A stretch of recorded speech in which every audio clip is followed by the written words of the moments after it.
Good evening. I'd like to call the June 21st, 2021 meeting of the University Heights City Council to order. Mrs. Thomas, will you please call the roll? Mrs. Blankfeld.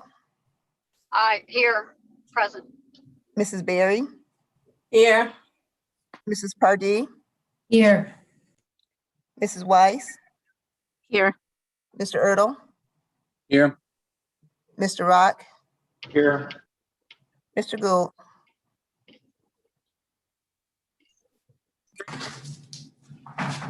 Here's Mr. Gould is still connecting to audio.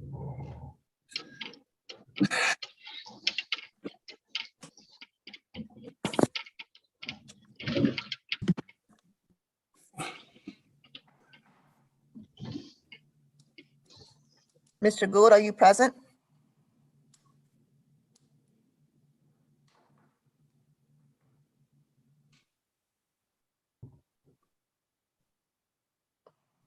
I think you may be muted.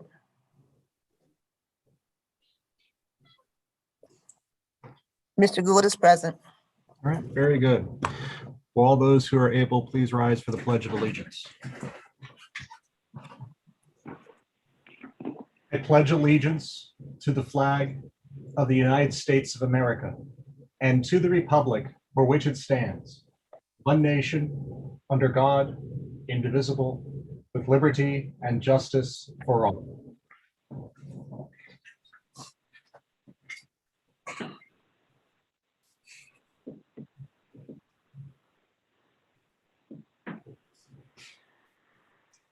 Okay. First item on the agenda is the approval of minutes. Is there a motion? So moved. I'll second. Okay, I didn't hear who made the motion. I did. So Oh, moved. Very good. A motion by Mrs. Weiss to approve the minutes of June 7, 2021, second by Mr. Rock. Any discussion? Seeing none, Mrs. Thomas, will you call the roll? Mrs. Blankfeld. Aye. Mrs. Berry. Aye. Mrs. Pardee. Aye. Mrs. Weiss. Aye. Mr. Ertl. Aye. Mr. Rock. Aye. Mr. Gould. Aye. Very good. Motion, minutes are approved. Okay, next is the comments from the audience. Speakers are limited to 5 minutes. Total time allowed is 15 minutes per meeting unless otherwise permitted by council ordinance number 91-25. Is there anybody here who would care to address the city this evening? I see Mr. Wertheim. Mr. Wertheim, we'll start with you. And if you could state your name and address for the record, you'll have 5 minutes. Thank you. Hi, my name's Steve Wertheim. I live at 4355 Baintree Road, obviously University Heights. I am here tonight as a member of the board of Reaching Heights. Just wanted to update you on some of the things that are going on. At Tuesday night's school board meeting, the board approved the superintendent's recommendation to offer 2 instructional models for 2021-22 school year, a 5 full day a week in person and a fully remote option. This also means that the district will not utilize concurrent teaching anymore for the 2021-2022 school year. A committee of teachers, school leaders, support staff, and administrators have been developing the remote option, and details will be shared once that work is complete. These and all COVID-19 related decisions will continue to be informed by the Cuyahoga County Board of Health guidance. Should the pandemic situation change or worsen, the district will adjust plans as needed per CCBH recommendations. Also, all students will start school for the 2021-22 year on August 24th, 2021. That's it. Thank you. Okay, very good. Thank you, Mr. Wertheim. Is there anybody else who care to address the city this evening? I see Mr. Outman has raised his good hand. Mr. Outman, you may state your name and address for the record and have 5 minutes. Thank you. Thank you, Mr. Mayor, and good evening, council members. I'm James Outman. According to an opinion survey I commissioned, my wife, our dog Henry, and I, along with our trash barrels, the Rubbermaid twins, reside at 3781 Westwood Road. But we pay about $130 a year in taxes to avoid wheeling trash barrels to the curb every week or so. That does not include the additional $130 we pay to have the trash hauled away most weeks. I'm speaking tonight in opposition to item 7C on your agenda, namely, quote, a motion to accept the recommendation of Service and Utilities Committee to approve the citizen solid waste survey and to authorize the mayor to enter into a contract for the printing and mailing to residents of the same, end quote. The citizen solid waste survey, of course, refers to the Kubota mini dump trucks that buzz up the driveway to collect trash. This has been a topic of study and discussion, and backyard pickup has been in University and has been in University Heights for 12 years, longer than I have lived here, and almost as long since I had to let our butler go. The first study hereabouts of this subject was commissioned in 2009. I first read a consultant's report on the relative costs of backyard versus curbside pickup in 2019.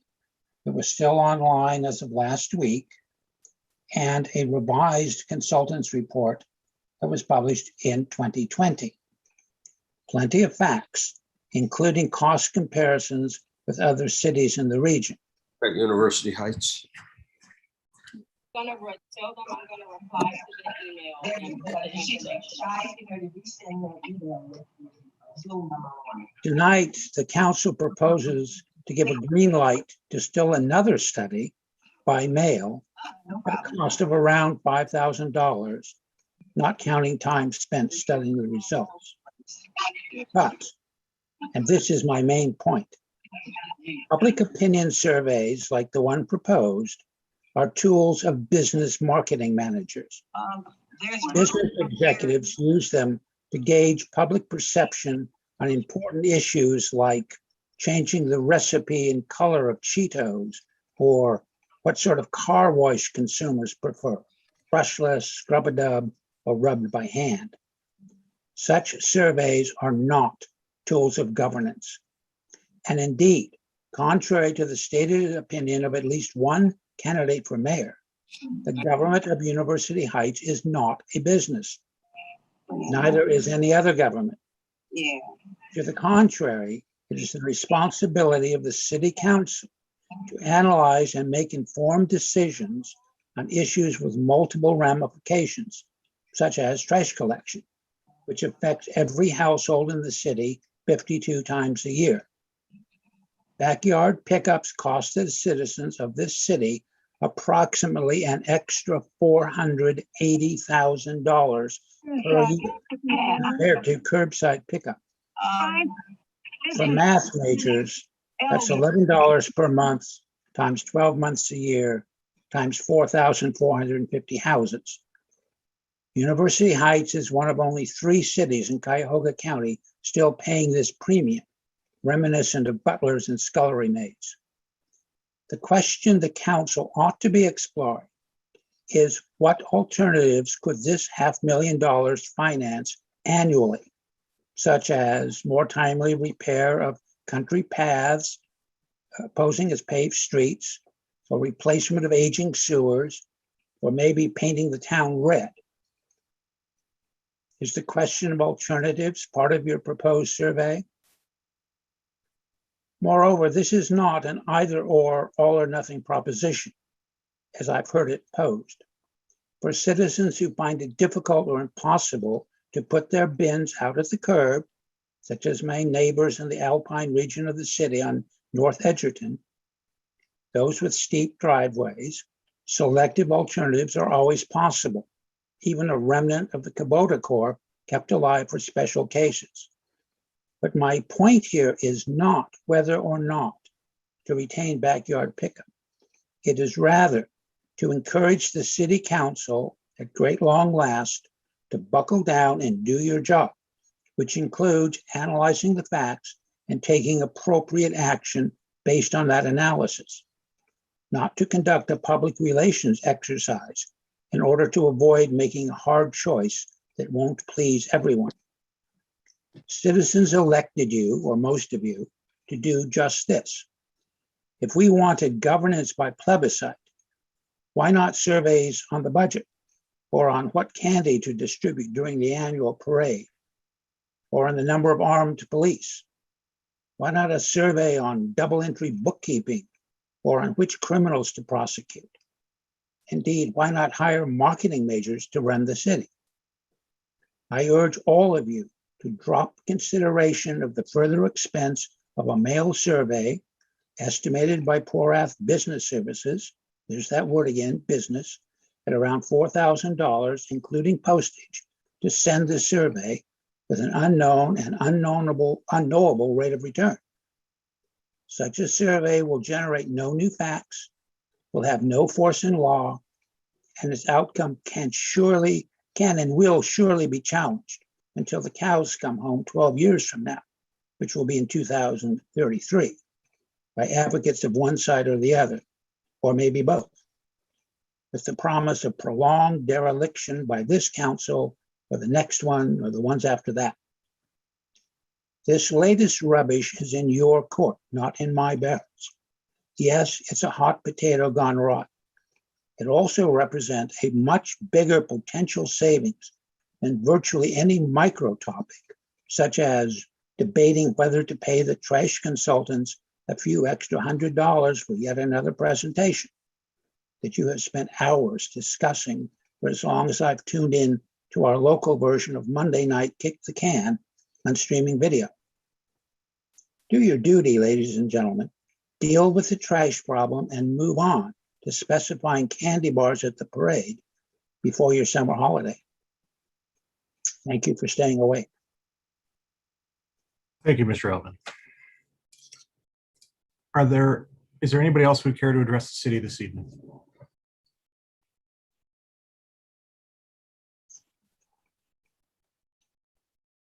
Just gotta scroll through here and make sure I'm not missing anybody. All right. Well, then that will conclude the comments from the audience portion of the meeting. And we will then move to reports and communications from the mayor and the taking of action. On the morning of June 18th, 2021, as mayor, I issued a proclamation proclaiming June 19, 2021 as Juneteenth National Freedom Day in the city of University Heights. Earlier this month, when Housing Director Jeff Engelbrecht and I sat down and discussed recognizing Juneteenth here in the city, we got to work on preparing this proclamation. In that short time, Juneteenth has since become our nation's newest federal holiday. As per the proclamation, we are seeking residents to serve on a citizens committee for how the city may best celebrate Juneteenth next year and in years to come, including, but not limited to, a citywide event, a festival, a concert, and/or the establishment of a formal holiday for city employees. People who are interested in serving on the Juneteenth Citizens Committee may send an email to info@universityheights.com. Our proclamation on Juneteenth is just the start. We have work to do as a country, and we will do our part here in University Heights. A couple of litigation matters are now public record. The first is a suit brought by Macy's against University Square Real Estate Holdings, LLC, which holds certain parcels of the University Square complex, including the parking garage, and UMB Financial Corporation, which serves as trustee for the bondholders of University Square, which brought about the foreclosure of University Square back in 2015, and which has served as the manager of University Square Parking, LLC, which runs the parking garage.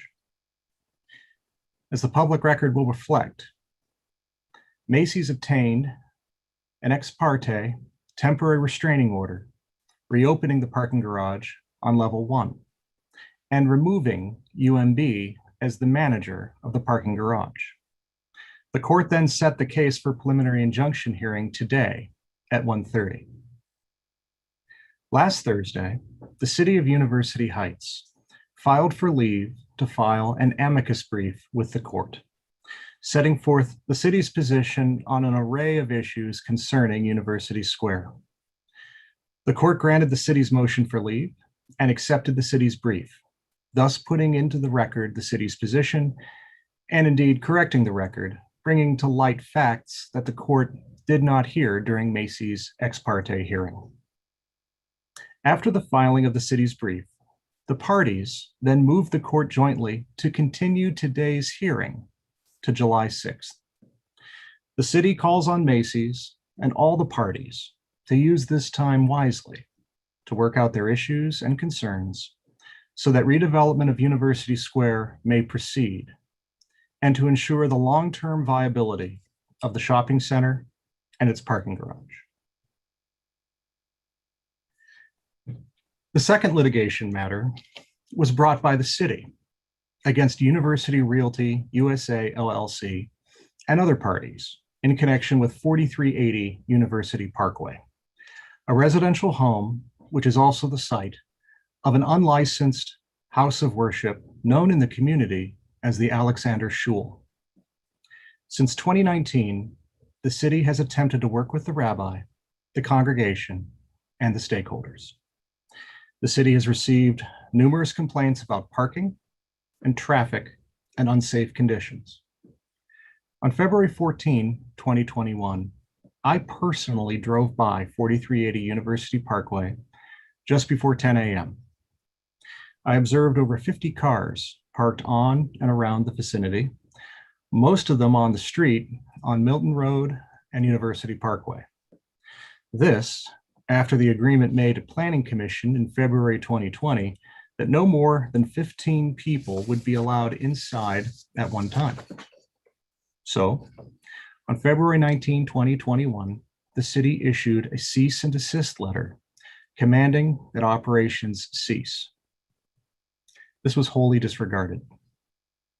On April 9, 2021, the house at 4380 University Parkway was inspected by our chief building official, our fire prevention officer, and a housing inspector. They found extensive code violations, which they considered to be fire and safety hazards. These include, generally, and I quote, many locations in which the electrical receptacles and lights were hanging out of their boxes, loose live wires hanging into rooms, panel boxes without covers, wires tapped out of the electrical panels, brick veneer in danger of collapse because openings were cut into the brick veneer without proper support, and brick veneer that was pulling away from the exterior wall in danger of collapse. Our chief building official determined the house at 4380 University Parkway to be an unsafe structure and issued a notice to vacate on April 14, 2021. It was not fit or safe to be lived in, much less to be visited by congregants to congregate in. Like the cease and desist, this was disregarded. Then, on May 12, 2021, University Realty USA LLC pleaded no contest in Shaker Housing Court to all charges of housing violations for a period of time dating back to 2019. And still, the concerns of the city over public safety and over the zoning code continued to be disregarded. Complaints from neighbors continued, especially over parking, but also over safety concerns of the premises. So on June 7, 2021, the city filed in Cuyahoga Common Pleas Court for temporary, preliminary, and permanent injunction as to the operations of a shul at 4380 University Parkway.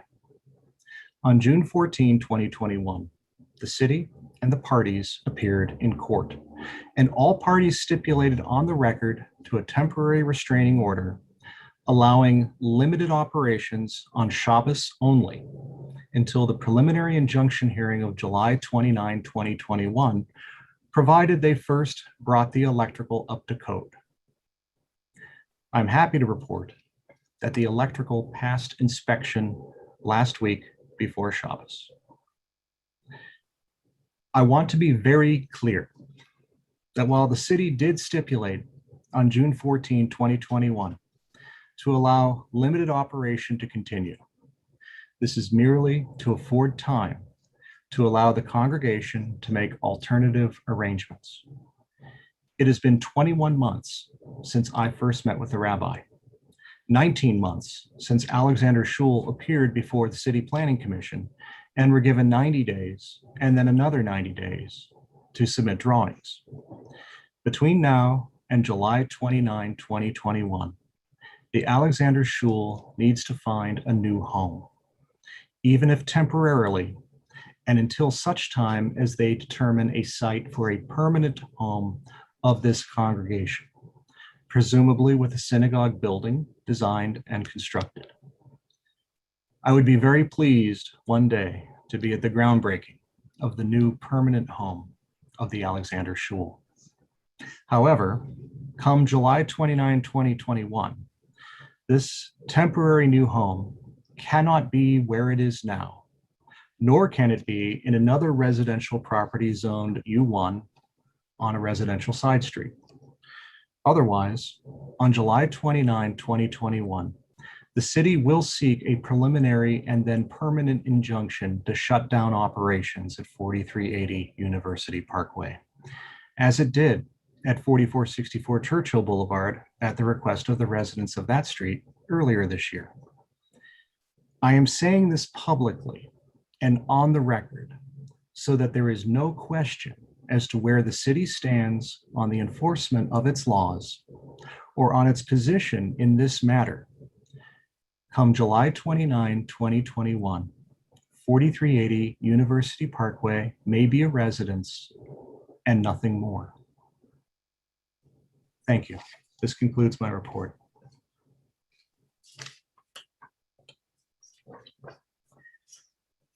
And I'll turn to the regular items on the agenda. Item A is a motion to authorize the mayor to enter into an amendment to the professional services agreement of March 4, 2021 with Safe Built Ohio to provide a temporary inspector for the housing department at the rate of $60 an hour. Mr. McConville, you are going to address this point. Yes, Mayor, this is a short amendment to the existing contract with Safe Built that would bring on an additional temporary inspector for the housing department, setting the hourly rate at $60 an hour. And this is to address a need in the department that's caused in part by the absence of two inspectors who are currently on leave. Medical leave. Medical leave, correct. Yes. Very good. Thank you, Mr. McConville. Are there any questions? And if not, is there a motion? Yes, Mayor, is this going to be a full-time workload for this person? Is this a 40-hour week workload that we're giving them? It's 40 hours while they're here, but it's temporary in nature. Once the two inspectors are both back from leave, this would cease.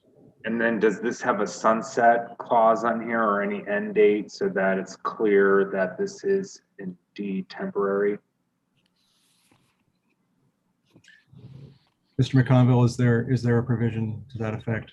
I I know that is how we are treating it. I know that Safe Build understands that this is not a permanent addition to the staff, but a temporary one. It doesn't have a sunset, but it has language that indicates that they will provide services as requested. So the city. Okay, so if they're doing services as requested, then they're keeping what, a time card and a log of what they're doing and for how many hours and on which days, is that correct? Perhaps Mr. White could, Mr. White, are you here? All right, doesn't seem to be here, but I know that Safe Built does keep track of who's here, and more to the point, Mr. Engelbrecht, maybe you're able to illuminate with regard to the Safe Built housing inspector, how that actually works mechanically. I'm not sure if you handle that part or if that's something that's handled by Tina at Safe Built. Jeff, do you have any insight on this? You're muted.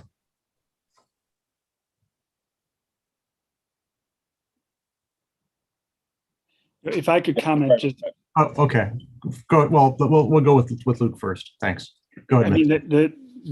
the fee is per inspection. So presumably, the performance of an inspection is going to be something that creates documentation that, either indicates that there are violations, and if so, what they are, or that there are no violations and the inspection was passed.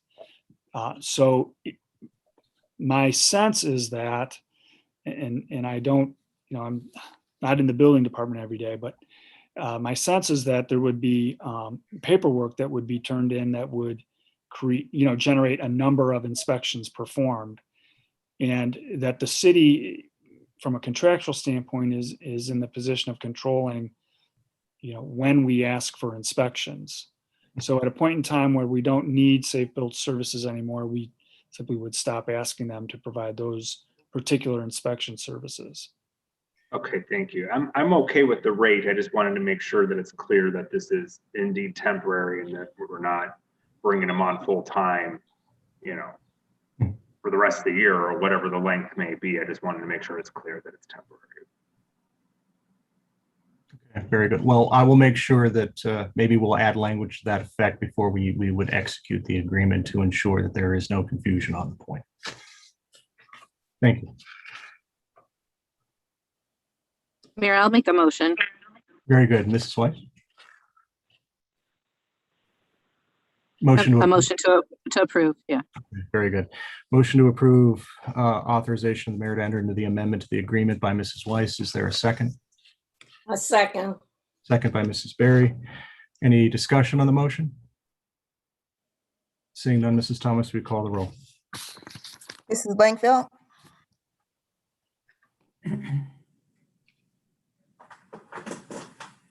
Mrs. Blankfeld, are you muted? I'll come back. Mrs. Berry, Aye. Mrs. Pardee, Aye. Mrs. Weiss, Aye. Mr. Erdl, Aye. Mr. Rock, Aye. Mr. Gould, Aye. Mrs. Blankfeld.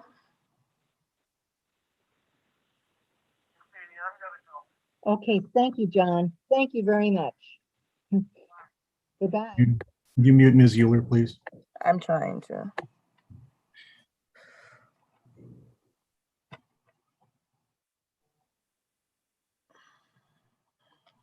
Okay, very good. We still don't have a vote for Mrs. Blankfeld. But All it right. passes. Okay, she passes then. All right, by a vote of 6-0, the motion's approved. Next is item B, motion to authorize the mayor to enter into an amendment to the professional services agreement of March 4, 2021 with Safe Built Ohio for the performance of code enforcement inspection services for commercial and multifamily residential properties at the rate of $60 an hour. Mr. McConville. This is similar to our previous item, except that we don't have a formal contract presented to us yet by Safe Built. The city customarily performs inspections of commercial businesses and multifamily dwellings. We currently don't have personnel performing those services, and this was a gap in the original Safe Built contract. Similar to the contract council just approved, the rate for the inspections would be at $60 an hour. And, from the standpoint of the legal department, this is a critical need for the city to continue to conduct these commercial and multifamily inspections that have customarily been performed in the past. Okay, very good. Thank you, Mr. McConville. Is there a motion? Mayor, I have a question. Yes, Mrs. Weiss. Yeah, thank you. Is this also because somebody's on medical leave? No, This is a new position? this would be handled probably by existing staff or staff supplied by Safe Build as needed. So I'm just confused. Is this a new position that we've never had before? Is this an additional inspector? No, this is an additional service. How Safe Build delivers it is something that's within Safe Build's administration, whether they use the existing inspectors that they have or bring in another one. This is to provide commercial building code compliance services as well as inspections of multi-family apartment buildings. And have we had this? How have have we we- handled this previously? There's too many people talking at once. Mrs. Weiss, please continue. Yeah, have we had these inspections done in the past with our building, with our building department? Prior to Safe Build being here, correct? We have had that done before? Yes, prior to Safe Build being here, our building inspectors would perform this service. Okay, so this is what I'm asking. So did we lose a building inspector? No, as I'm Mr. just- McConnell explained, this is a service that was not in the contract that the city entered on March 4th. So this is to add this to the contract so that Safe Build can perform these services and charge us accordingly. Okay, I just want to be clear because I'm just a little confused. Mhm. This, in our when we had our own building department, Mhm. we had an inspector that performed the service, correct? Correct. And we still have some inspectors, don't we? I thought that we still, even though the building department it has a different commissioner through Safe Build, I thought that we still had inspectors on staff. We don't have building inspectors on the city's payroll. We have housing inspectors on the city's payroll. Safe Build has provided building inspectors for the purpose of permit tech work and inspections of construction work done under permit. But when it comes to code compliance, such as, going to a plaza and citing that there's a pothole or that a gutter has fallen or that there's graffiti, those are not part of the contract. And thus the Safe Build's compensation under the existing agreement is based upon a percentage of the permit fee collected. There is no permit fee collected when one does an inspection of a commercial plaza or of that. Right. So Yeah, no, thank you. I understand that. I just was under the assumption that we still had some internal building inspectors, but if we do not, that's a different story. correct. Thank you. All right. Is there a motion? So moved. Very good. Motion to approve by Mrs. Weiss. Is there a second? I'll second, Mayor. Thank you. Second by Mrs. Blankfeld. Any discussion on the motion? Mrs. Thomas, will you call the roll? Mrs. Blankfeld, Aye. Mrs. Berry, Aye. Mrs. Pardee, Aye. Mrs. Weiss, Aye. Mr. Erdl, Aye. Mr. Rock, Aye. Mr. Gould. Aye. Very good. Also, Mrs. Thomas, Yeah.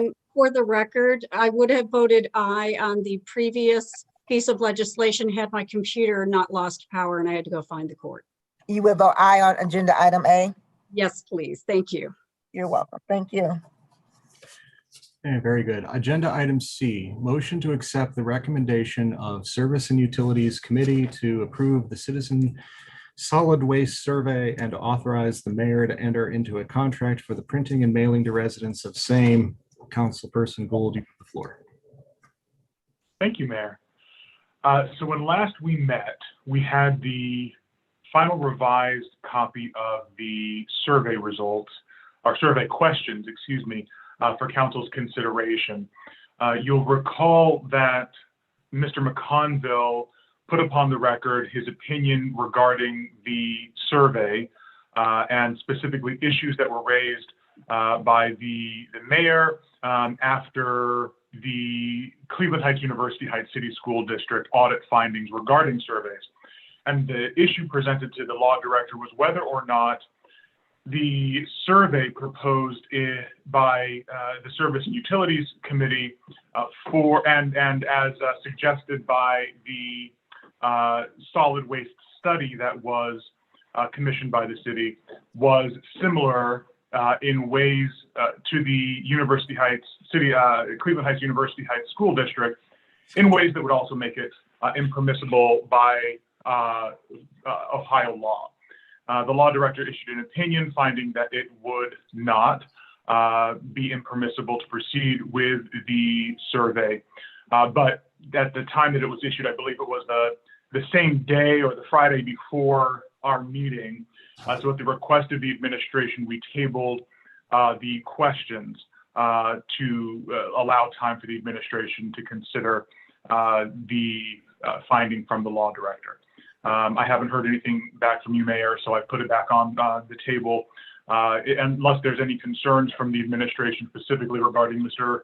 McConville's opinion, my intention is to ask for us to approve the survey questions and then also for the mailing. So there were, when we spoke, I think about the survey questions, there were two services that were researched, one from Porath, which I understand is not called Porath anymore, goes by a different name, and then also a second proposal by a company called Addressers. One of the issues was that the mailing services, we don't have a permit that would allow us to use business reply mail.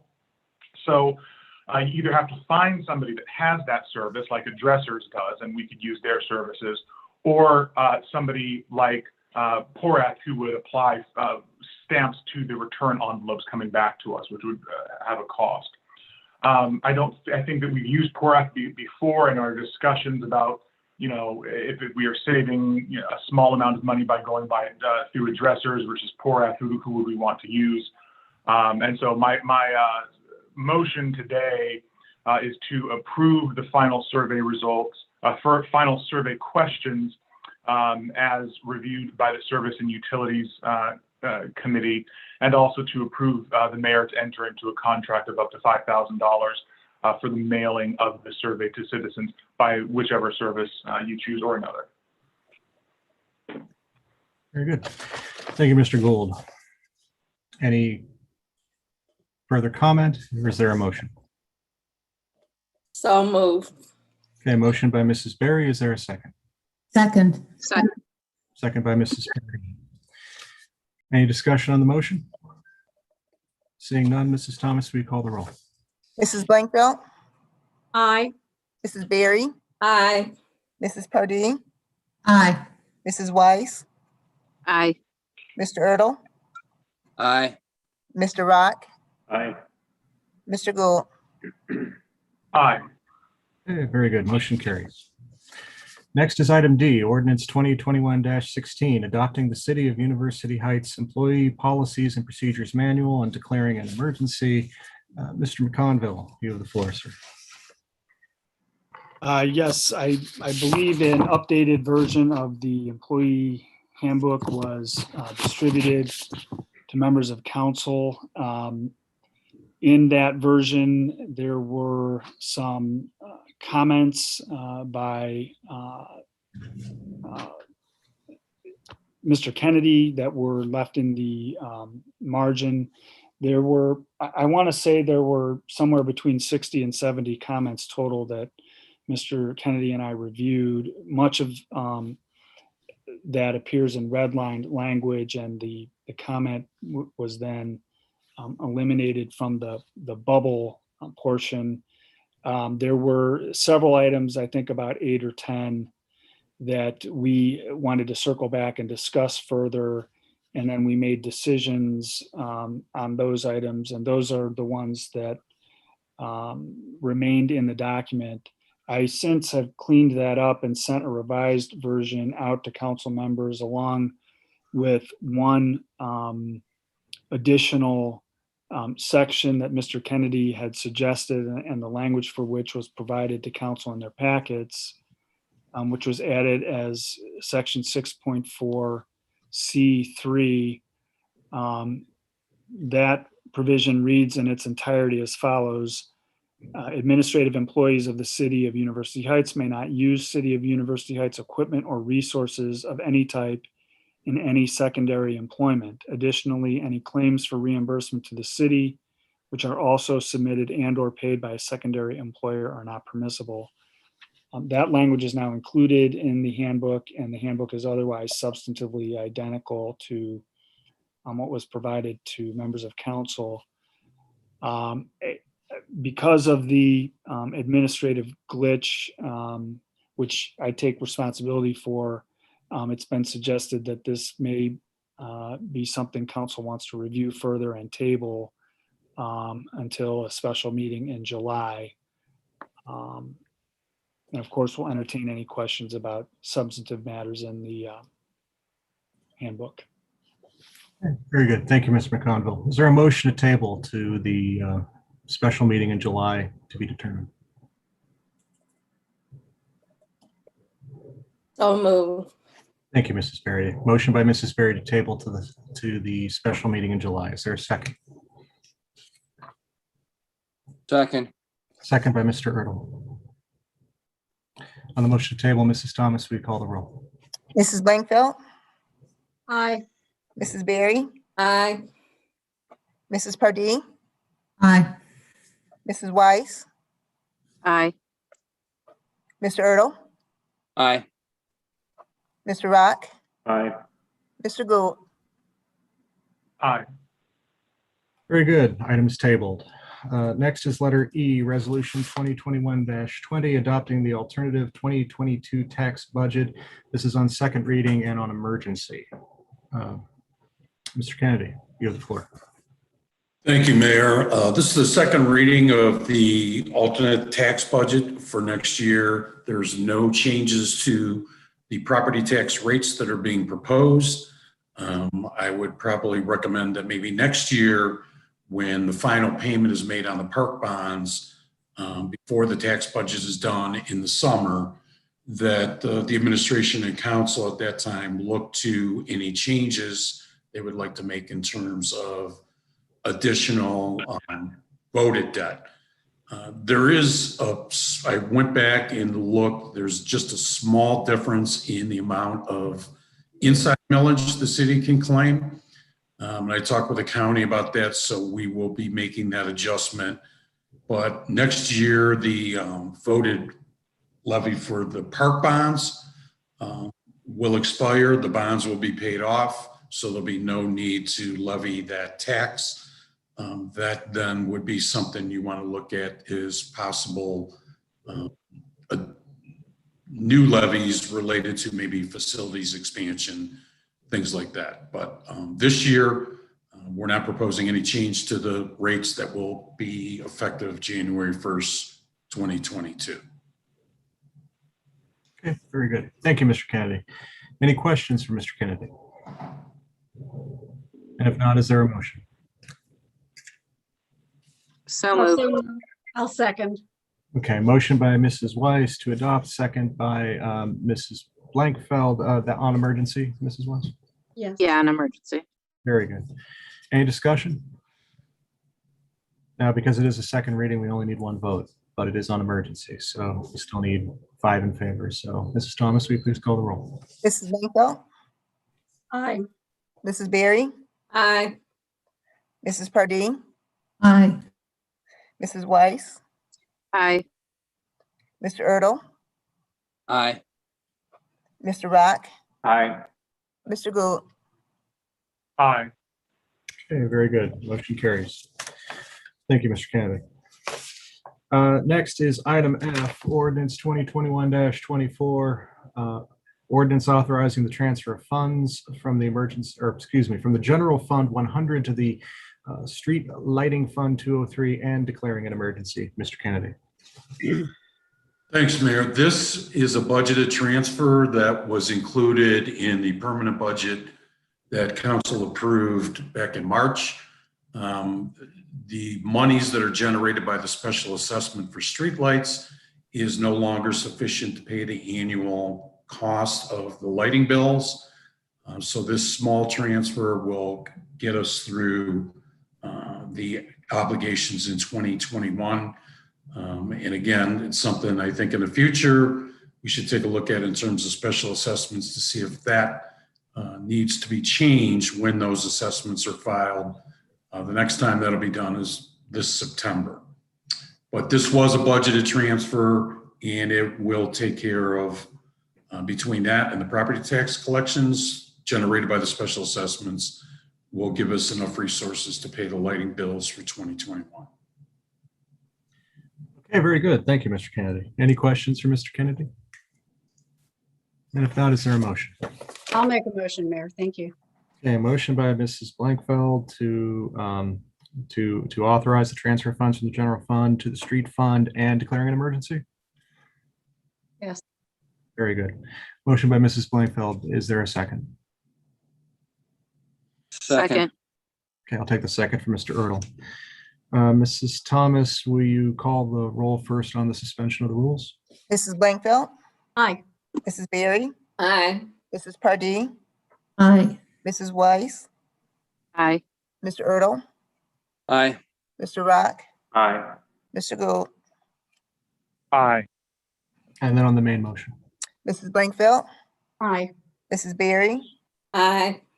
Mrs. Pardee, Aye. Mrs. Weiss, Aye. Mr. Erdl, Aye. Mr. Rock, Aye. Mr. Gould. Aye. Okay, very good. Motion carries. Next is item G, motion approving waiving the competitive bidding process and for the purchase of fire department technical rescue equipment from Arizona Hiking Shack in an amount not to exceed $25,500 and fulfilling the 2019 FEMA AGF grant award. Chief Perko. Thank you, Mayor. Good evening, Council. This is the fiscal year 2019 grant from FEMA that we applied for at the early of 2020. You approved the grant award in October of last year. FEMA gave us a 1-year extension due to the pandemic and the limited availability for training classes and obtaining equipment. We have been pursuing this grant this year. We have sent about a dozen members to 2 different classes under the scope of this grant. And this motion before you is for the purchase of the equipment to purchase the cash of equipment in the scope of the grant, not to exceed $25,500. We had a very difficult time obtaining quotes for this equipment, primarily due to the pandemic, but many of the vendors could not provide a comprehensive quote on all the various equipment. Much of it is very specific to the manufacturer of each piece. In a discipline such as rope rescue, there's a different manufacturer for the rope, the carabiners, and various hardware and harnesses and things that the members use to climb. And after receiving about a dozen quotes and none of them being comprehensive, we were starting to scramble for this. The technical rescue team that we utilize in the region uses the Arizona Hiking Shack. They were able to actually just recently put together this comprehensive quote for us, and it also came in lower in price than any of the other quotes did individually. So I'm recommending that we waive the competitive bidding process and proceed with the 2 quotes provided in your packet from Arizona Hiking Shack. One quote being $11,919.57. The other being $11,537.43.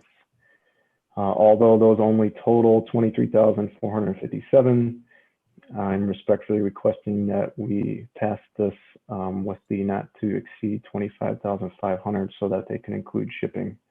They were not able to properly quote it due to the market being volatile and actually seeing what the weight of all these items were going to be. Happy to answer any questions if you have any. Okay, very good. Thank you, Chief Perko. Any questions? Looks like Mrs. Weiss has a question. You may go This is ahead. actually just a question for the law director. Is there anything specific we need to do procurement wise? I know it doesn't have to be, is the vote enough, or do we have to do something else to not have 3 bids? The vote is enough because there's Ohio law that indicates that in instances of specialized services and or specialized vendors, competitive bidding requirements can be waived. So I did take a look at the memorandum that Chief Perko drafted. I'm comfortable that this scenario meets the requirements under Ohio law. So I think we have a record that is sufficient. Thank you. Very good. Thank you. Thank you, Mr. McConville. That was going to be my question as well. And Yeah, you're welcome. And by analogy, you know, we do this every time we contract with Signal Service. They are the only game in town for the traffic signal repairs and equipment. And so anytime we're contracting with them, we're waiving the competitive bidding requirement if the dollar amount exceeds what's permissible in our code. So this is something that we do from time to time. I also wanted to thank Chief Perko and delighted that the way it shook out, that you were actually able to procure what you need at a lower cost. So that's wonderful all the way around. Thank you for your efforts. Thank you. Are there any other questions or comments? And if not, is there a motion? I'll move, Mayor. Thank you. Okay, motion to approve the waiving of the competitive bidding process and the purchase of fire department technical rescue equipment from Arizona Hiking Shack in an amount not to exceed $25,500 and fulfilling the 2019 FEMA AGF grant award by Mrs. Blankfeld. Is there a second? Second. Okay, second by Mrs. Pardee. Any discussion? Seeing none, Mrs. Thomas, will you call? Mrs. Blankfeld, Aye. Mrs. Berry, Aye. Mrs. Pardee. I'm sorry, Mrs. Pardee. Aye. Okay. Mrs. Weiss, Aye. Mr. Erdl, Aye. Mr. Rock, Aye. Mr. Gould. Aye. A very good, motion carries.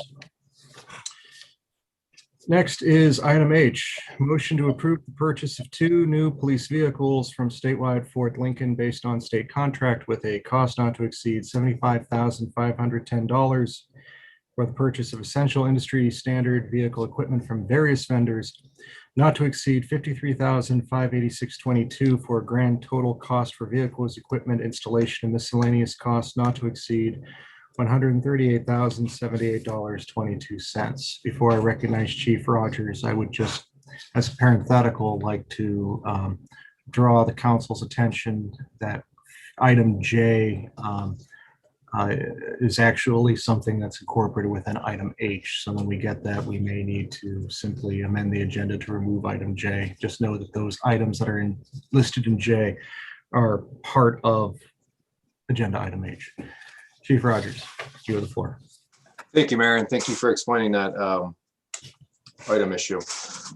Regarding this item, this is regarding the routine replacement of 2 marked units, being 7233 and 7234, with intentions to purchase 2 new vehicles on state bid, and all of the industry standard equipment that will go with them in the amount that the mayor just mentioned. Some of the equipment that is purchased with these vehicles includes consoles, storage boxes, siren systems, speakers, light bars, push bumpers, partitions, window guards, computers, dash cams, body cams, mounts for the computers, and graphics. So that dollar amount includes all of those items as part of their equipment. And these 2 vehicles have been budgeted for in 2021 also. So at this time, I would respectfully request authorization to purchase these 2 new vehicles and the related equipment. Very good. Thank you, Chief Rogers. Any questions? I see Mr. Rock raised his hand. Yes, Mayor. Per usual, when we have a new vehicle purchase, I get sticker shock. I thought that the vehicles with the outfitted equipment was supposed to be 60,000 a piece. And I went into an old budget. I don't know if this is the final budget, but I went through budgeting here, and on the capital expenditures fund, the police department vehicle purchase, we added 120, so it would have been 60 a piece. I don't know if that was later amended. Maybe the finance director can let us know if that was what was approved, because what I have here is 120. Mr. Kennedy, could you go ahead and explain? Yeah, Mr. Rock, you're correct. There was $120,000 that was appropriated. We discussed this at the director's meeting this morning because we have elected and council approved to finance the service vehicles for 2021. There will be additional monies which will make up the 18 or so thousand that's necessary for the purchase of these two vehicles. But originally the budget had $120,000 set aside for two vehicles, and that was based on estimates that I believe Chief Rogers had at the time.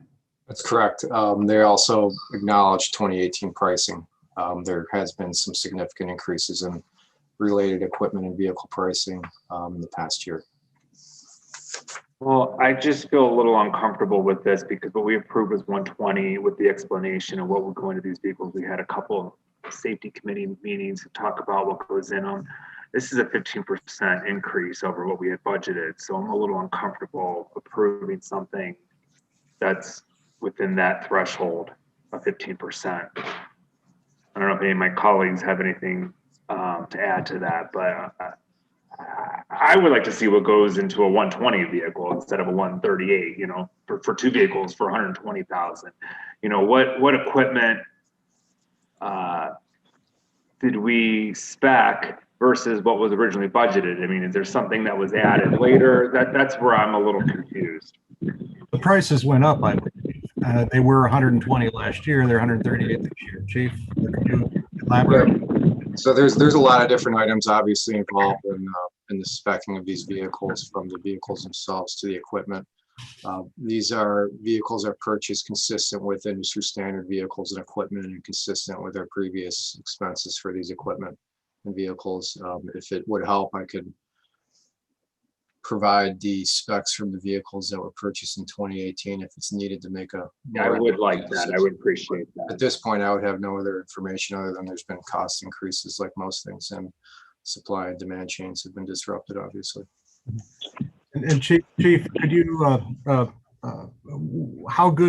long is this pricing good? I understand the state cutoff for this pricing is coming up. Yeah, part of the issues that we had with this year is it took us a significant amount of time to get all the quotes that we needed for the reasons just mentioned.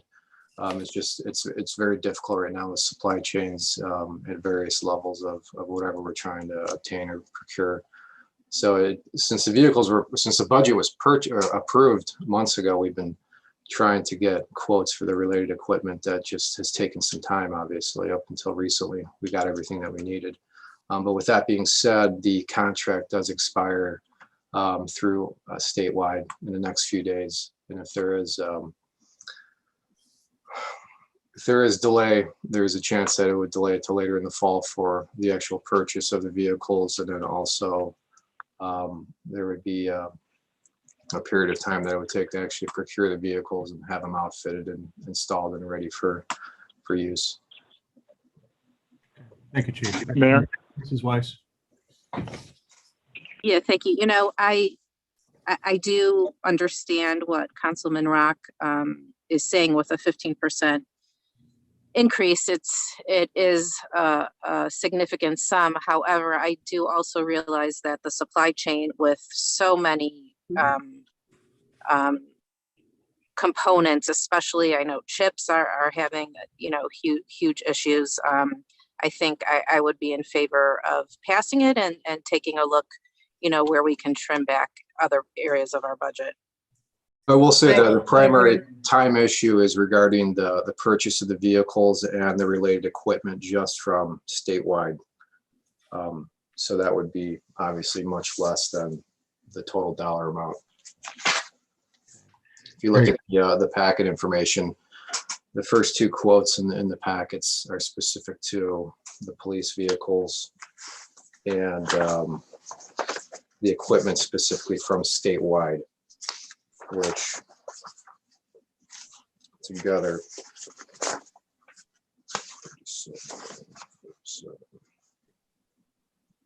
My concern is together that they the would be police- about $100,000. And right now, those have the two primary concerns over time constraints with the state contract expiring in a few days. Okay, very good. Council people, please wait to be recognized before jumping into the conversation. Thank you. Is there anybody who has a comment at this point? Mayor. Mr. Gould. Chief Rogers, could you, I'm sorry, could you tell me the base level for these contracts, the amount that the vehicle is, so without the additions, that's set by state contract, correct? That's correct. And my understanding is there's been a significant price increase on that since 2018.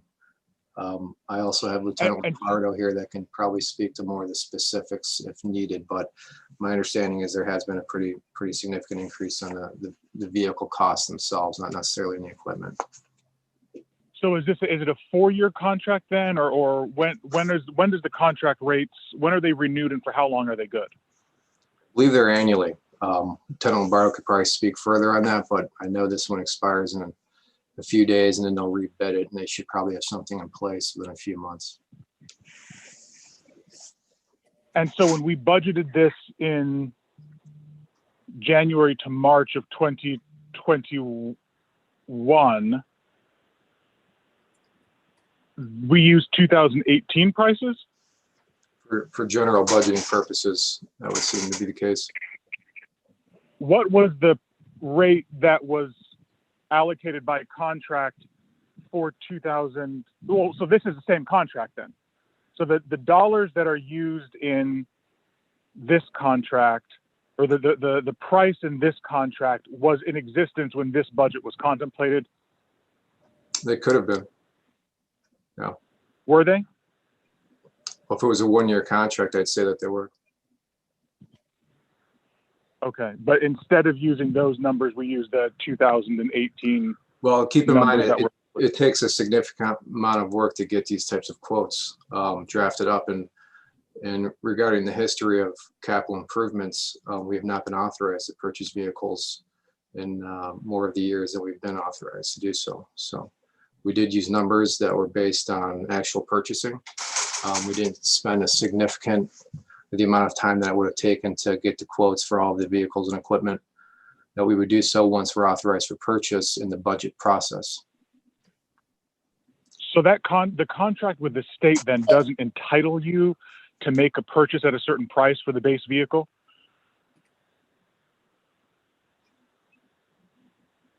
I believe it does.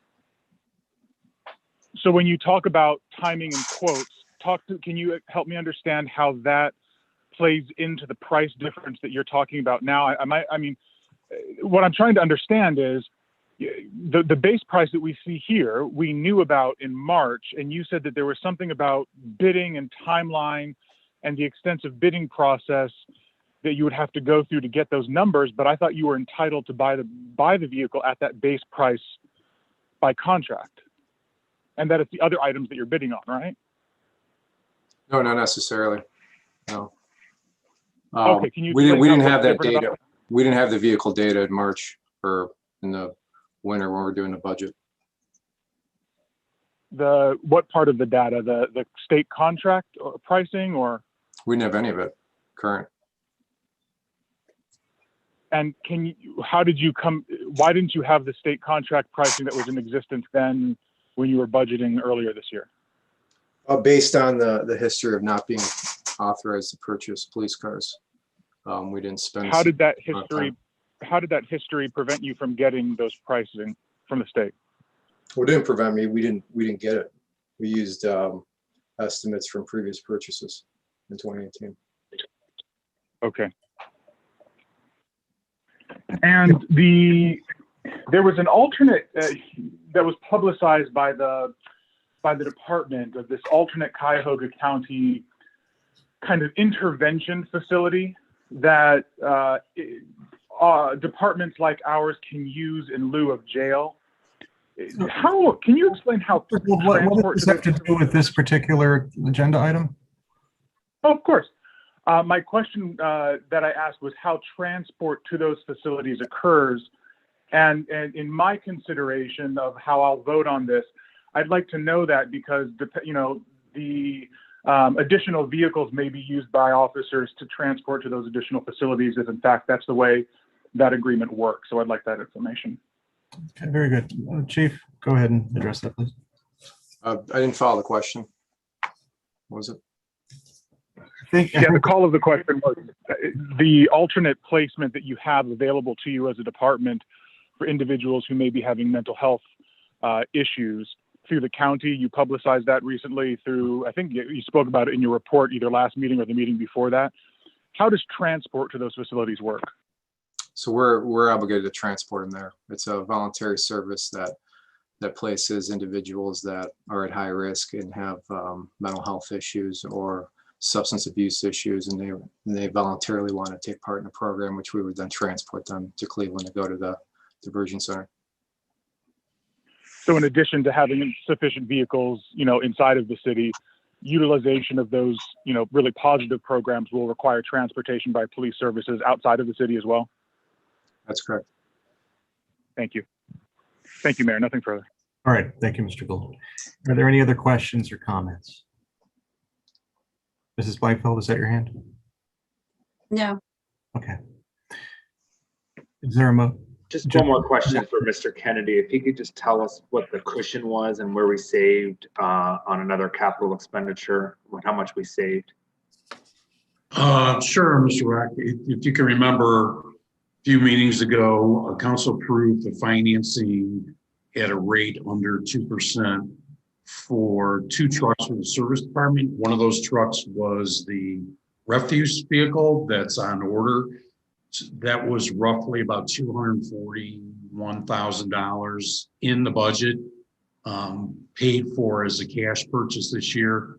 Because of the financing that we'll do over 3 years and in arrears, we won't have to have any obligation to pay the first year installment until next year. So that theoretically that $240,000 of both appropriation and fund balance can be partially used to offset the increase for the cost of the vehicles. Thank you, Mr. Kennedy. Are there any further questions or comments? And if not, is there a motion? I'll move. Motion by Mrs. Ferry to approve the purchase of the 2 new police vehicles. Is there a second? I'll second, Mayor. Thank you. Second by Mrs. Blankfeld. Any discussion? Seeing none, Mrs. Thomas, we call the roll. Mrs. Blankfeld, Aye. Mrs. Berry, Aye. Mrs. Pardee, Aye. Mrs. Weiss, Aye. Mr. Erdl, Aye. Mr. Rock, I'm a nay. Mr. Gould, Aye. Okay, thank you. Next item is item I, motion to approve the purchase of high band radio equipment from Motorola Solutions for the 2021 high band radio migration project in an amount not to exceed $144,703.16. Chief Rogers. Thank you, Mayor. Council, this is regarding the multi-year project in which through safety committee meetings, council meetings, there was a collective conclusion that the police department migrating to a high band radio network to enhance interoperability and communication throughout the region to ultimately enhance public safety was agreed upon. With that being said, we did receive a grant for approximately 31 portable radios in 2020. We're still not in possession of those radios yet. However, at this time, we do need to start purchasing and obtaining the back end equipment needed for full migration. So the figure that the mayor mentioned here is regarding the purchasing of that equipment.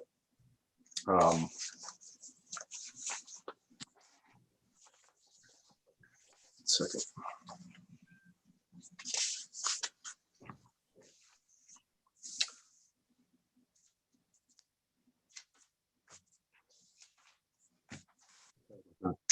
So this is regarding the purchase of the radios, the batteries, the speaker mics, radio holsters, chargers, base station equipment, install and programming, and an amount of $127,699.65. This involves the purchase of 10 portable radios, 13 mobile radios, and 2 base consoles for the station, everything that's needed to support that equipment. The equipment we're purchasing in combination with the grant equipment that we were awarded would provide a radio network that is consistent with our current industry standard equipment to ensure that communication is not interrupted and it's maintained in the field. So at this time, I respectfully request authorization to purchase this equipment through Motorola, which is the state contract holder on this equipment, and is also the vendor for the grant radios to ensure that the radios and equipment that we purchase is interoperable with the radios received from the county from the Department of Homeland Security grant. Very good. Thank you, Chief. I see Mr. Rock has his hand up. Mr. Rock. Yes, Mr. Kennedy, I have a question again regarding the budgeted item. Was this from the public safety capital expenditure capital equipment purchase fund in the amount of 125, or is this from somewhere else? No, you're correct, Mr. Rock. That was the original placeholder amount that was put in for the acquisition of these radios during the budget process. It was. So again, we are 15% off in our budgeting. When we approved this budget back in March, we really had to trim everywhere we could, and capital was among them. And we're just now blowing $38,000 more than what we budgeted in the last 5 minutes. So I guess I just need an explanation why it went from 125 to 145.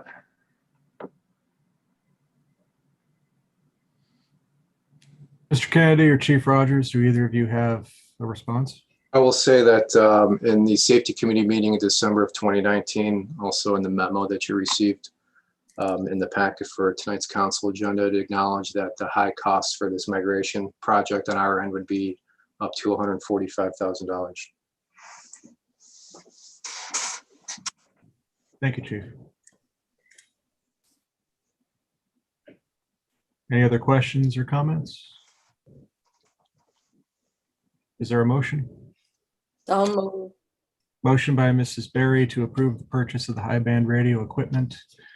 Is there I'm sorry, where will the savings come from? Because what's budgeted is 125. So where will you move money from the capital budget to make up for that wiggle room? Mr. Rock, similar to the vehicle issue, if council would approve this, then I would recommend that we take some of the savings in the monies that will not be spent this year on the new garbage truck and reallocate those to this additional cost estimate for the radios. Councilman Rock, could you again restate the figure you're referring to? 125,000 is what's budgeted. So that's what is authorized to be spent if we approve this. So if you move money from another capital fund into this capital fund, I believe you can do that, right? From another capital fund. So that's why I was asking.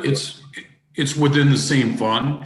It's just in a different cost center, but it's all in Fund 400, all the expenses. So you can move it from another 400 fund, is what you're saying, right?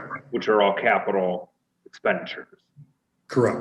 And we're talking about the same number here of 127,699.65 as the total cost. I had 125 budgeted, and our memo here is 145, 144. Yeah. 703. I referenced the 127 number at the beginning of this, but I think there was some confusion what was referenced back to the 143 number. We sent out an email today. We sent out an email today. Kelly did with an updated quote with email acknowledging that there's a reduction in price to 127,699, and that's a result of new pricing or promotional pricing that Motorola has at this time. Okay. So again, to restate the number that I started with, we're looking at $127,699. I'm okay with that. But then, okay, so if that's the case, I'll make a motion. What's the? There's already a motion on the floor. We're waiting. Well, wait a minute. Okay, well, let's see what this motion, if there's a second, but if there isn't, I want to request that we amend the motion to be 128, which is what the number should be. Well, we have a motion on the floor as to the agenda amount of 144,703.16. Is there a second?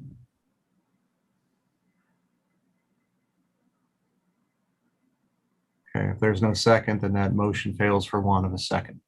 Okay. And the floor is open. I'll make a motion then to approve the purchase of the high band radio equipment from Motorola Solutions for the 2021 high band radio migration project in amount not to exceed $128,000. Second. Okay, we have a motion to approve the purchase of high band radio equipment from Motorola Solutions for the 2021 high band radio migration project in amount not to exceed $128,000. Motion by Mr. Rock, second by Mrs. Berry. Any discussion on this motion?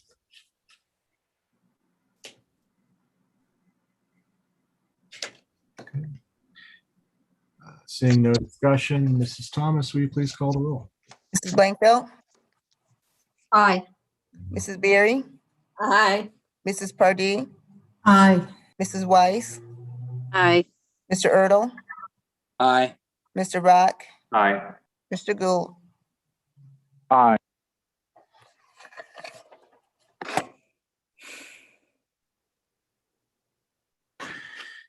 Motion carries.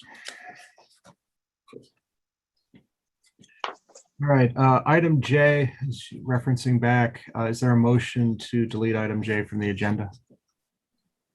So moved. Motion by Mrs. Weiss, second by Mr. Gould. Mrs. Thomas, will you please call the roll? Mrs. Blankfeld, Aye. Mrs. Berry, Aye. Mrs. Pardee, Aye. Mrs. Weiss, Aye. Mr. Erdl, Aye. Mr. Rock, Aye. Mr. Gould. Aye.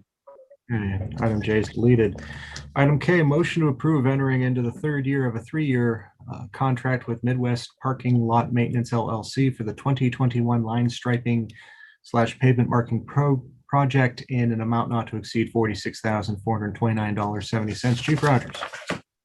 Thank you, Mayor. This is regarding year 3 of a line striping contract with Midwest Parking Lot Maintenance. The way the original agreement was put together required council authorization for the subsequent years for 2 and 3. It's my recommendation at this time to renew the 3rd year of the contract. And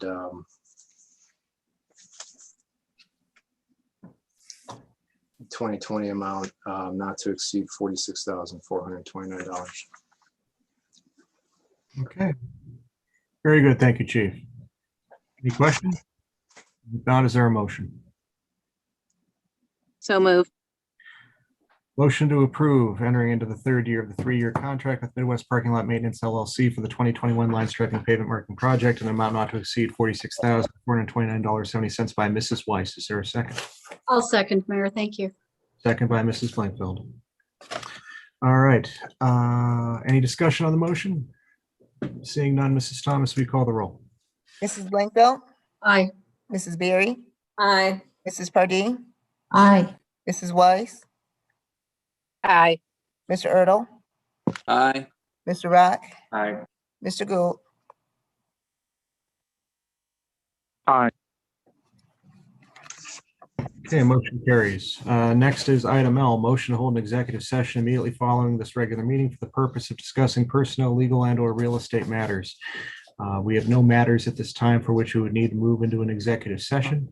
Actually, Mayor, I would like to go into an executive session to discuss litigation in real estate. Thank you.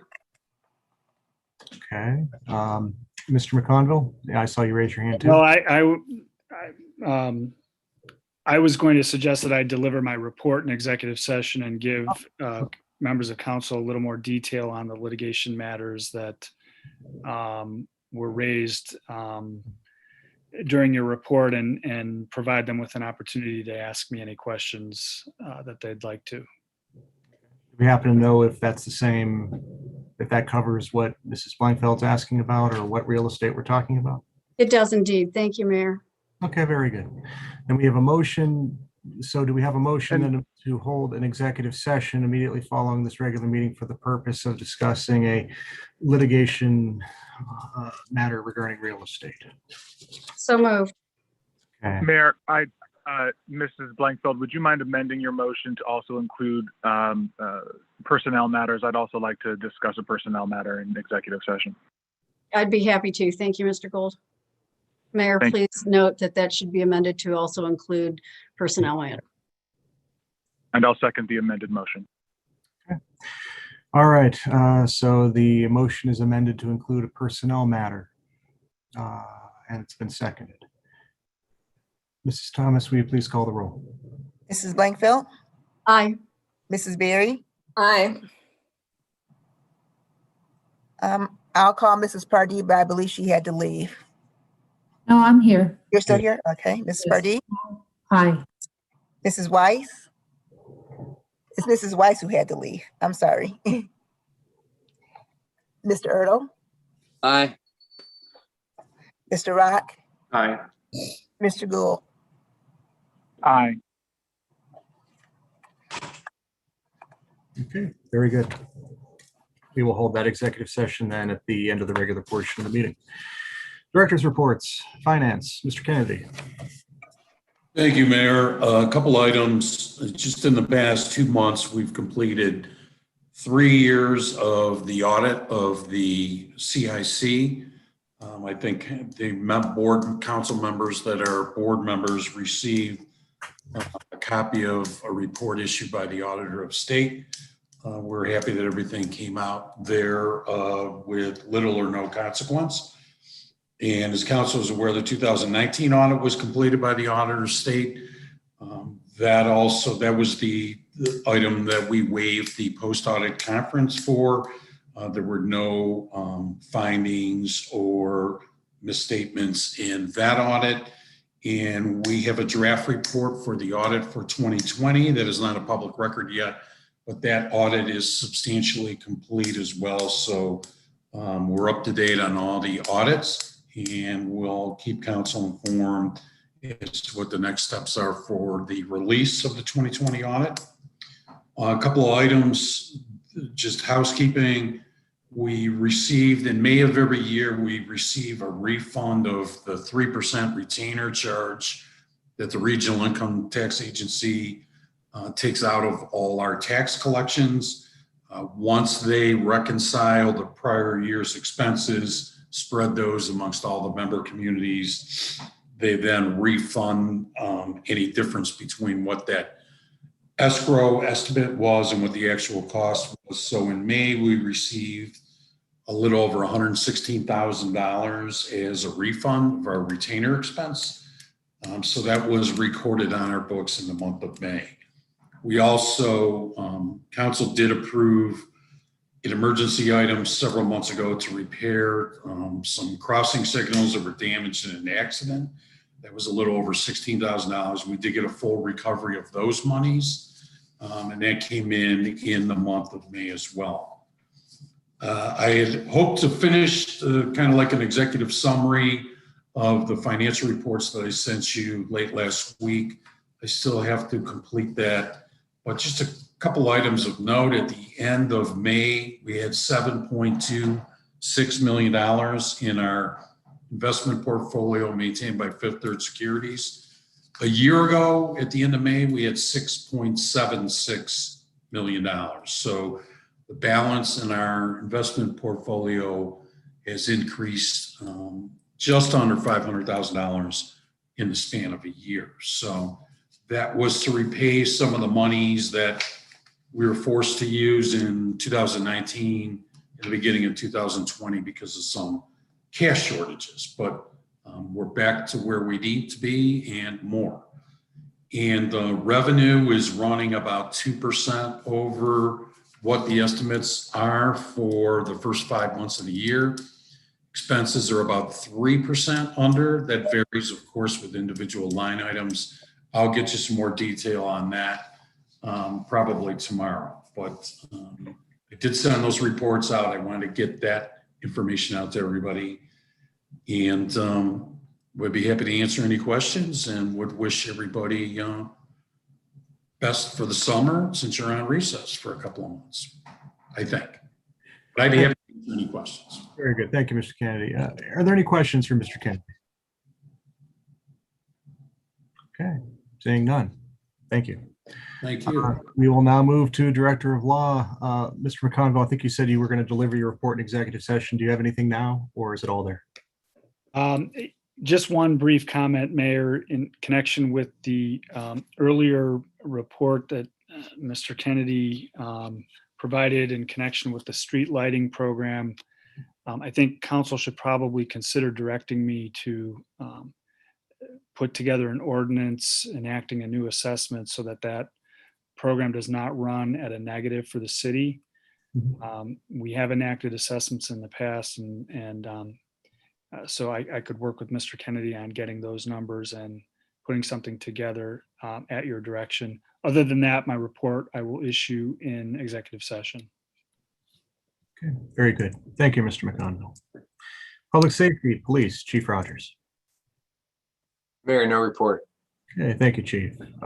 Public Safety, Fire, Chief Perko. Thank you, Mayor. Council, 3 items to report. On July 2nd, one of our senior firefighters, Jim Fasciana, it will be his last shift as he is retiring. He has completed over 31 years of service with the city. We will be doing a small ceremony for him in which the notice will probably go out tomorrow, and you're all welcome to join. But we wish Jim a happy retirement and the best of luck in his future. Second item is an update to our home safety inspection program. I indicated in the last meeting that we were going to start targeting districts with door knockers to start promoting the program. That was accomplished with our on-duty members today. They went out and targeted about 130 homes in the northwest corner of the city. To this date, since we started this a little over a month ago, we've completed 21 home safety inspections. And so it's moving along very well, and we'll continue to spread the word. Last item is a collaboration with the County Emergency Management Agency. The EOC manager there has been working with the police and fire chief associations in the county to roll out a rescue task force training program to prepare us for active threats and to collaborate between law enforcement and fire department agencies. This county effort is a 2-year train the trainer program. In 2 years, they're intending to train 236 law enforcement and firefighter paramedics to become trainers so that they can deliver the training to their own individual agencies, which is comprised of 7,000 responders throughout the county.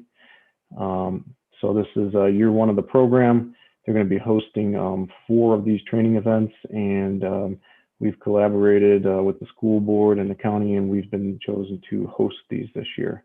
So we just finished the first class last week, and we'll have 3 more coming up. And that is all I have to report. Okay, very good. Thank you, Chief Perko. Any questions for Chief Perko? All right, seeing none. We will go to Service Department. Mr. Percorni was excused from this evening's meeting due to a death in the family.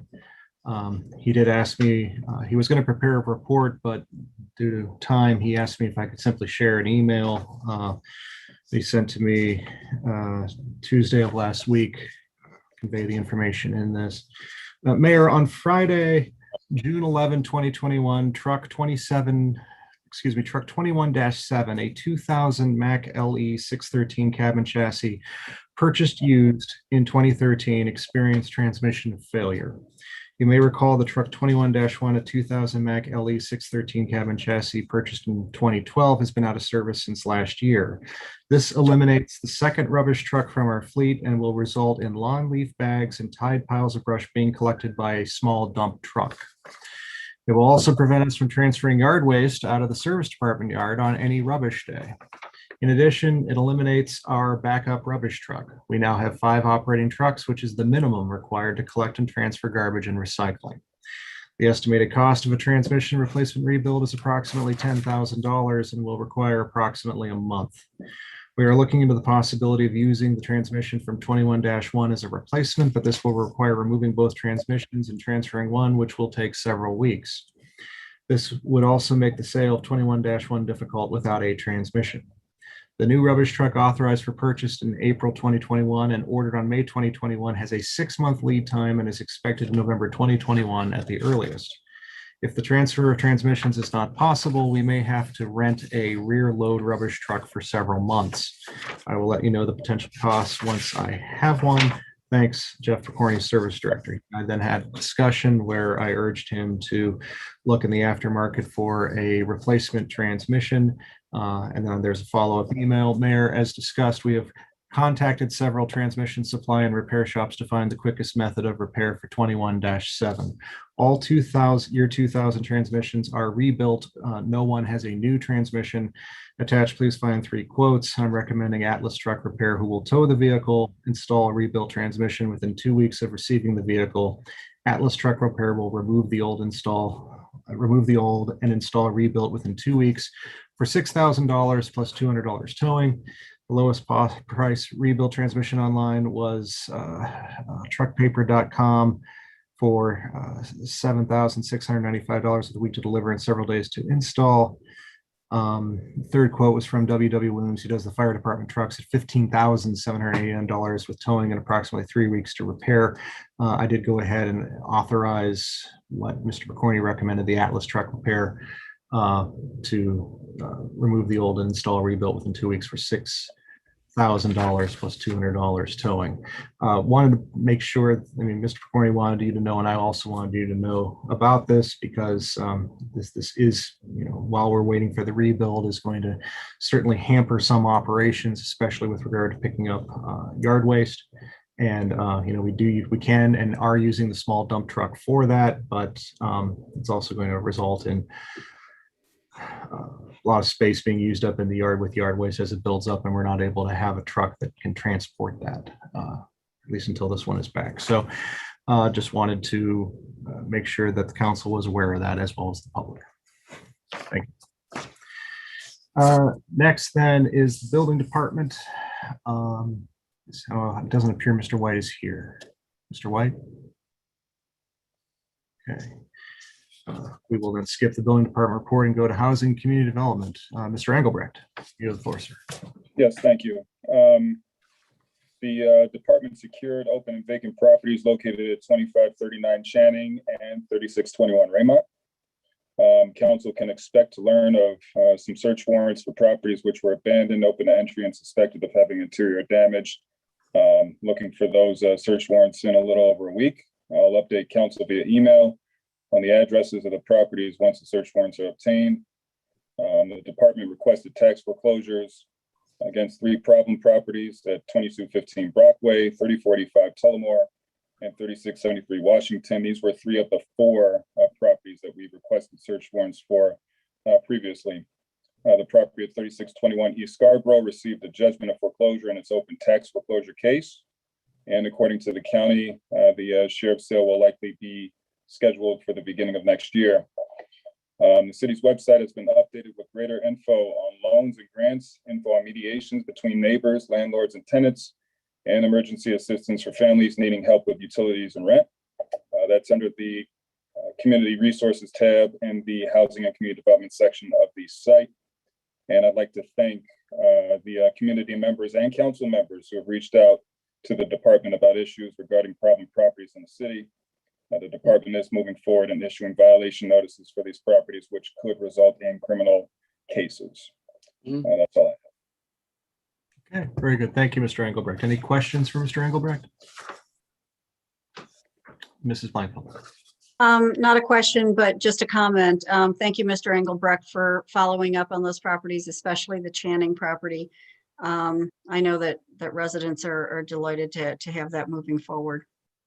Gives them a great deal of feeling of safety, and there's something being done. So thank you for your efforts. You're welcome. Are there any questions for Mr. Engelbrecht? Okay. All right, moving along then. City Engineer, Mr. Chuney.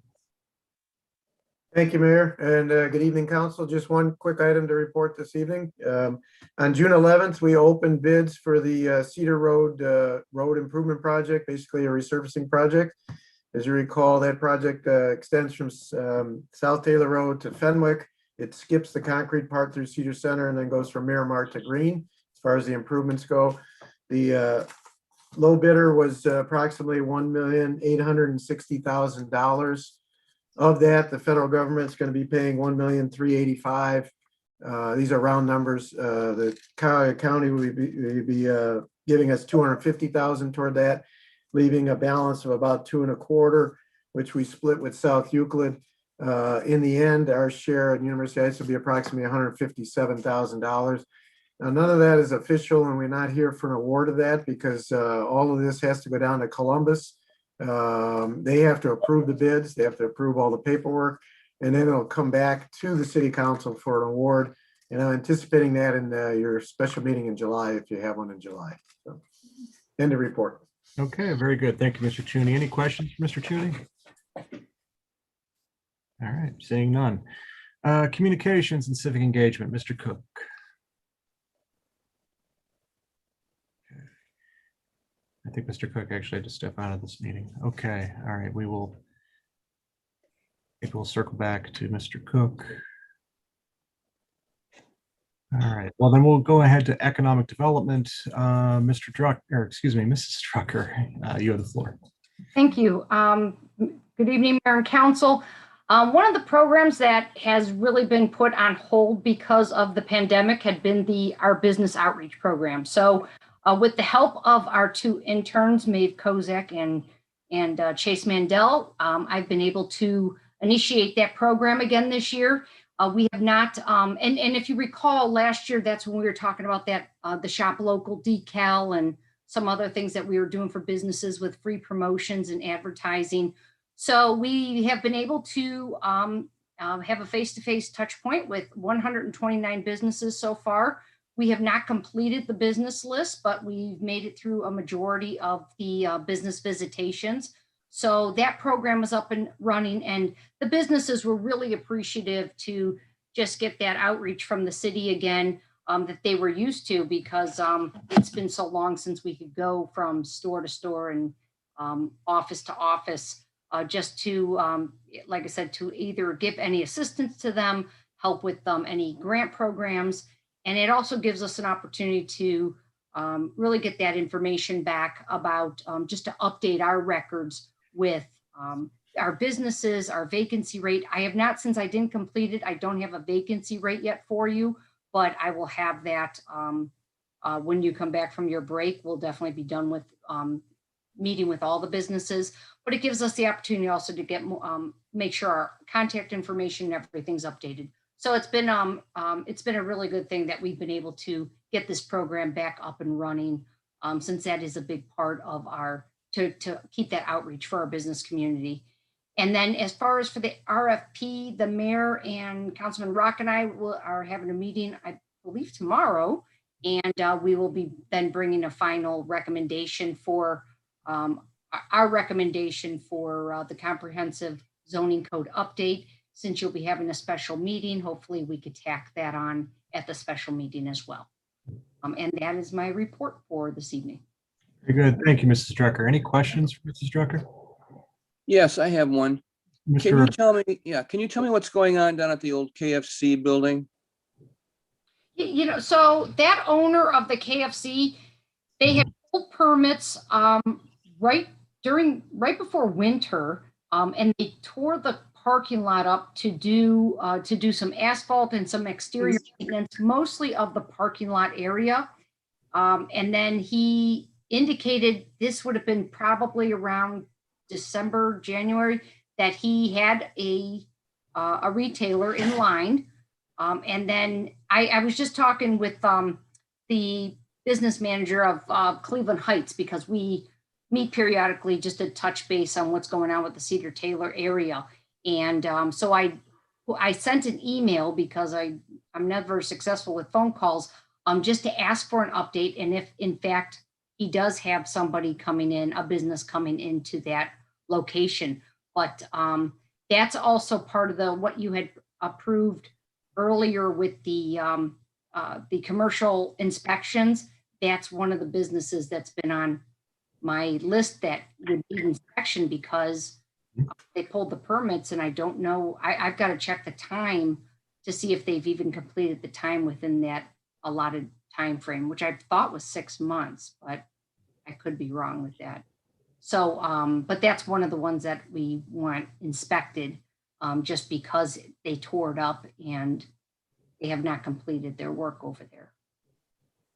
Okay. All right, very good. Mayor? Yes, Mr. Gould. Mrs. Drucker, as you're doing this survey of the businesses, we're kind of in this period where everyone's coming out of the fog of the pandemic.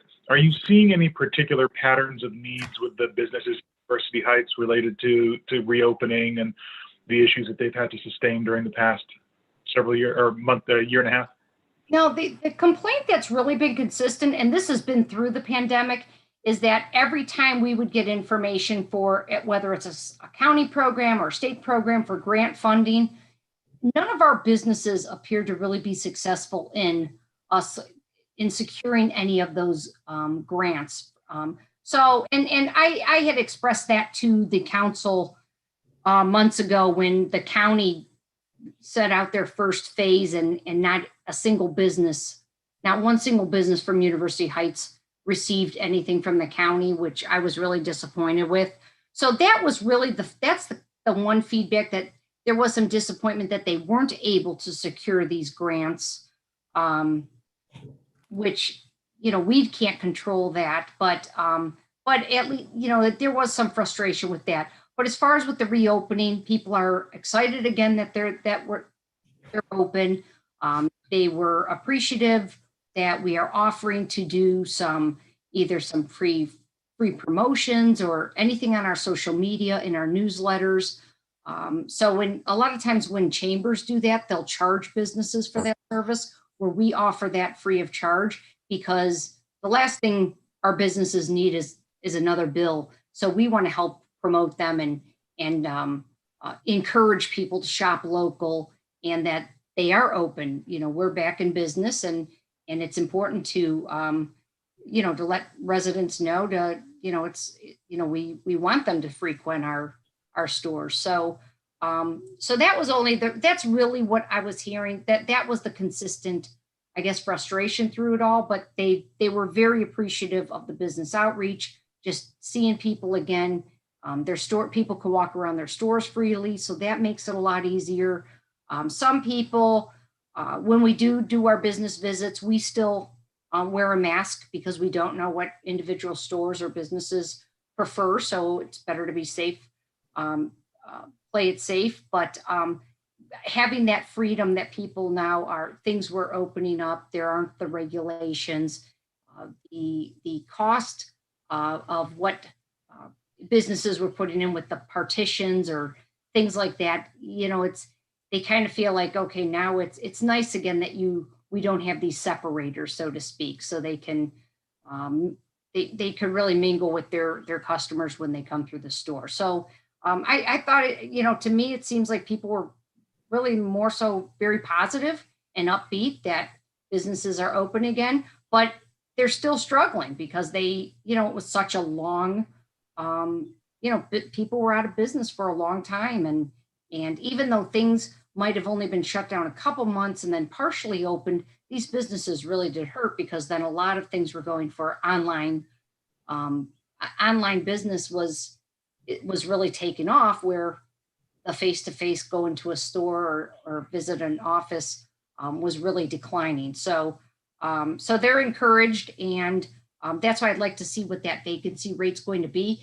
Some businesses that have closed, I will tell you, others have been opening, and we have so new people are moving into some spaces. But I think we're going to see a little bit higher vacancy rate than when I last reported to the council. But it's not. I don't think it's going to be a terrible increase. But for the most part, I would say the attitude has been very positive out there. That's really insightful. Thank you so much for that. And I know we're as appreciative as the businesses that you're out there touching base with them. So thanks for doing that. Absolutely. Thank you. Okay, very good. Thank you, Mrs. Drucker. Any other questions, Mrs. Drucker? All right, seeing none, I'm going to go back to communications and civic engagement. Mrs. Thomas reminded me that Mike was not going to be at tonight's meeting, and that, in fact, I do have a report, so I'm going to read his report now for the record. Civic engagement report 6/21/21 submitted by Mike Cook. Summer is back.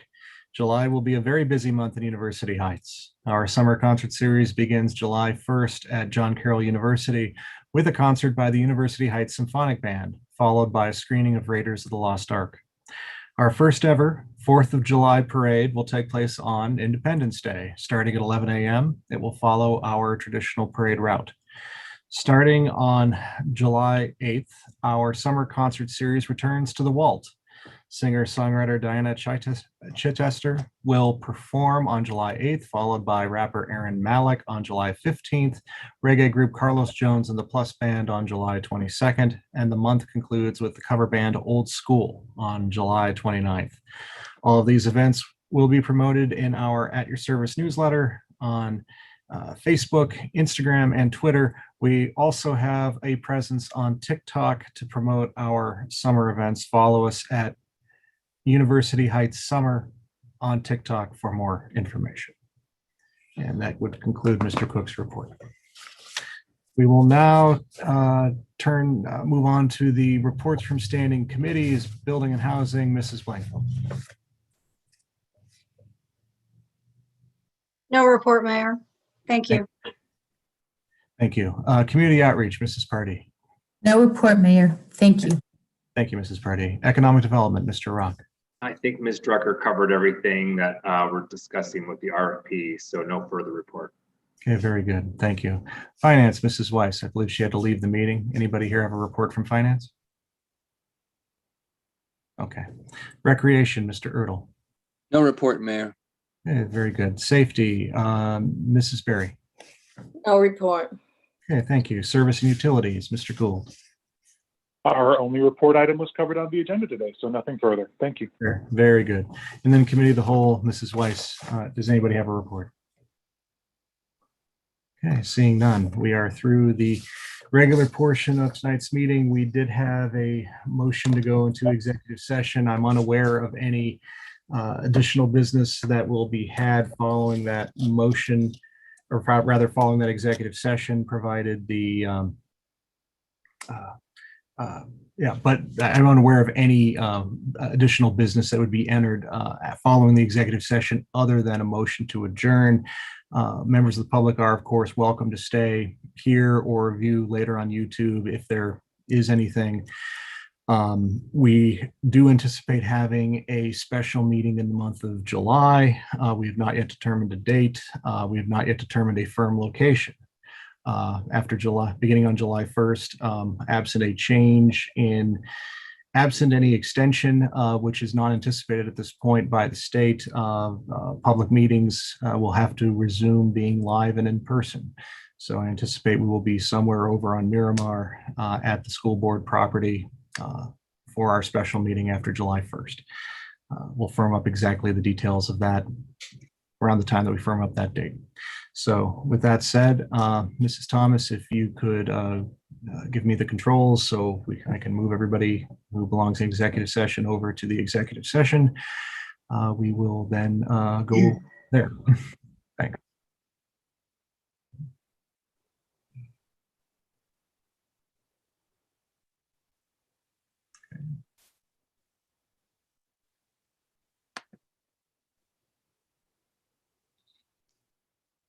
There we go. Breakout rooms. Assign manual.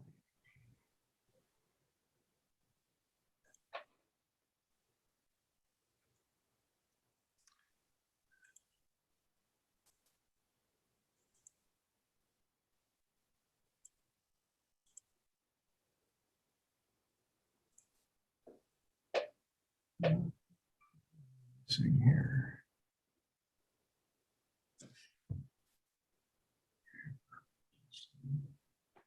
John. All right, the room is now open.